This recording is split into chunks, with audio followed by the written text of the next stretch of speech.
비타민 몇 그램, 미네랄 몇 그램은 들어있다 할지라도 효소라는 것은 담기가 어려운 거죠. 이것은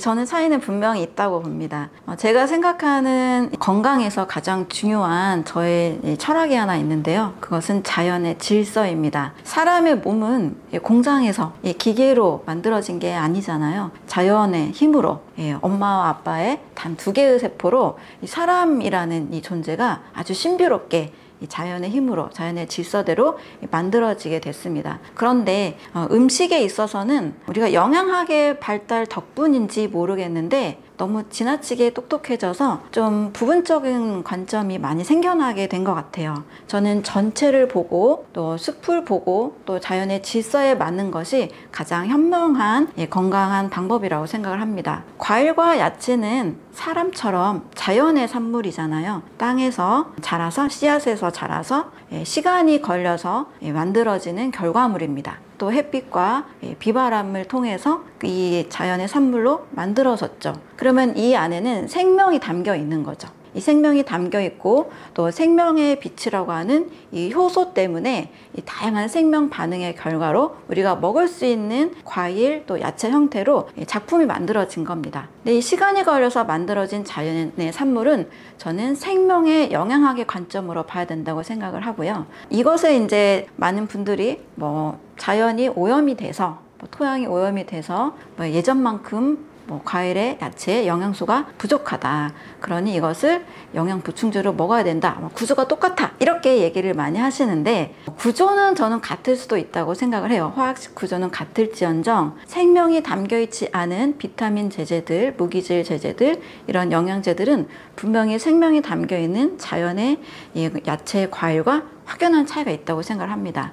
예를 들어서 이 비타민 미네랄 성분에는 비타민 몇 그램, 미네랄 몇 그램은 들어있다 할지라도 효소라는 것은 담기가 어려운 거죠. 이것은 화학 성분으로 이제 아무래도 공장에서 이 회사들에서 제품을 만들어내죠. 그래서 그 성분의 영양학으로는 다 있을 수 있어도 생명이 담겨 있는 효소까지 생명이 담겨 있는 자연의 산물과는 저는 확연한 차이가 있다고 봅니다. 또 사람의 몸은 완벽하게 과학이 다 분석하고 이해한 게 아니거든요. 세포 하나만 봐도요, 이 세포에 대한 저명한 책이 더 셀이라는 책과 셀즈라는 책이 있는데 이 책에서도 이 결론적인 내용을 보면 이 세포의 기능을 아직도 과학이 다 알지 못하고 있다라고 결론을 내립니다.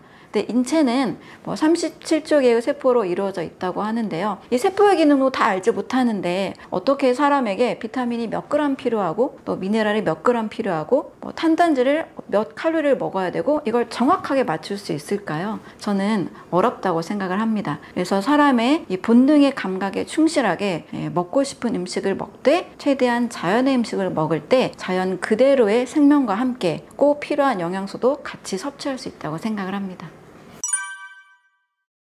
네, 살이 찌는 진짜 이유, 우리가 먹어야만 생명을 유지할 수 있잖아요. 그리고 먹은 것을 적절하게 에너지도 만들고 피와 살을 구성할 수 있는 우리 온몸을 다 구성할 수 있는 것들을 만들어내면 이상적인 식사라고 할 수 있습니다. 근데 살이 쪘다는 것은 이 살은 사실 근육이 아니죠. 지방이 쌓인 거죠.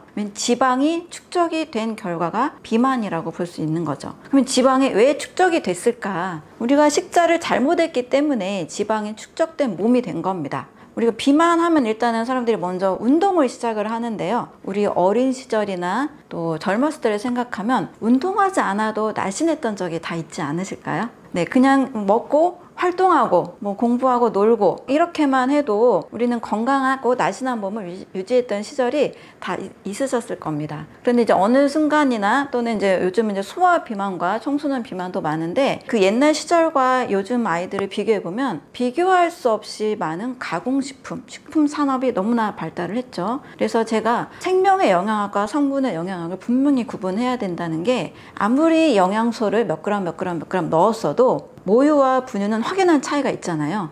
모유는 완벽하게 엄마가 아이에게 줄 수 있는 모든 영양소의 균형이 맞춰져 있는 상태로 공급이 됩니다. 하지만 분유는 아무리 비슷하게 흉내를 내도 엄마가 줄 수 있는 영양소를 다 담을 수가 없죠. 이것처럼 잘못된 식사, 한마디로 가공식품의 발달로 인해서 너무 치우친 영양소의 섭취를 하다 보니까 몸에서 음식이 다 소화가 되지 않고 독소가 쌓이고 염증이 생기면서 지방이 쌓이게 되는 이 비만이 이어지게 되는 겁니다. 그래서 그거는 가장 큰 요인은 식사법의 문제로 비만의 원인을 찾고 있습니다.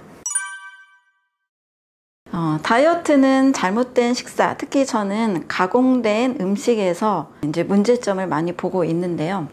칼로리의 정의는 물 1도씨를 올리는데 필요한 열량, 그래서 1칼로리라고 정의를 했습니다. 자, 이것은 무려 약 100년 전에 미국의 영양학자 에트워트에 의해서 만들어진 개념인데요. 봄배 열량계라는 어떤 통 안에 음식을 넣고 그것을 태워서 발생하는 열을 측정한 겁니다. 그래서 탄수화물과 단백질은 4칼로리라고 하고요. 지방은 9칼로리라고 하는데요. 우리 몸은 태워서 발생시키는 열에 의해서 움직이는 게 아닌 거죠. 우리 몸은 음식을 먹어서 소화시켜서 발생하는 에너지로 움직이는 겁니다.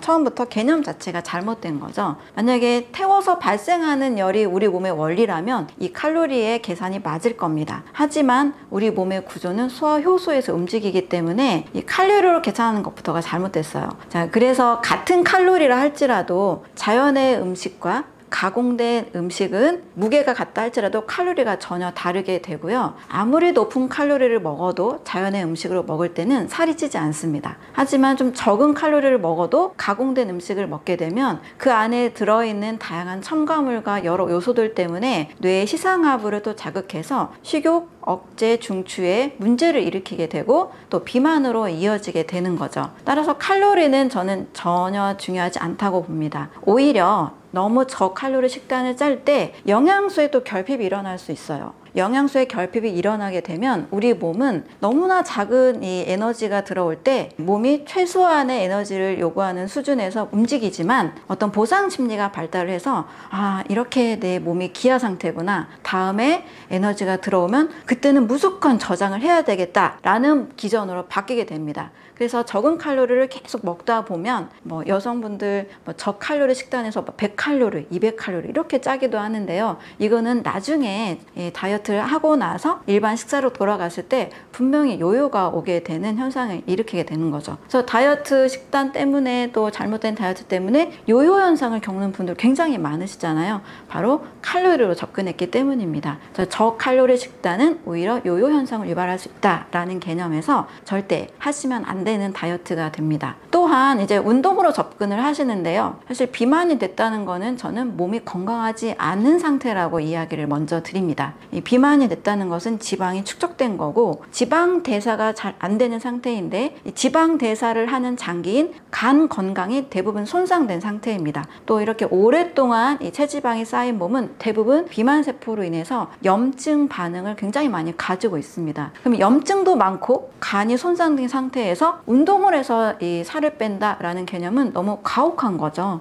몸이 너무 힘든데 운동할 힘도 없는 분에게 운동을 접근한 것은 옳지 않습니다. 단 운동이라는 것은 운동을 하면서는 심폐 기능이나 근육이나 혈액순환에서 굉장히 좋죠. 몸을 활력 있게 만드는 측면, 또 근육을 강화시키는 측면에서는 매우 좋습니다. 하지만 운동 자체가 체지방을 분해하는 것이 아니라 지방을 분해하기 위해서는 건강한 좋은 음식으로 간의 기능을 높여서 이 간이 지방 대사를 잘 할 수 있게 도와주는 것이 가장 근본적인 다이어트를 할 수 있습니다. 그래서 저는 저칼로리와 운동으로 시작하는 다이어트보다는 좋은 음식으로 간 기능을 강화시키는 다이어트부터 시작을 하고요. 좀 체력이 생겨서 운동도 할 수 있다. 그럴 때는 아름다운 몸매와 또 근육 강화를 위해서 운동을 하시는 것이 도움이 많이 됩니다.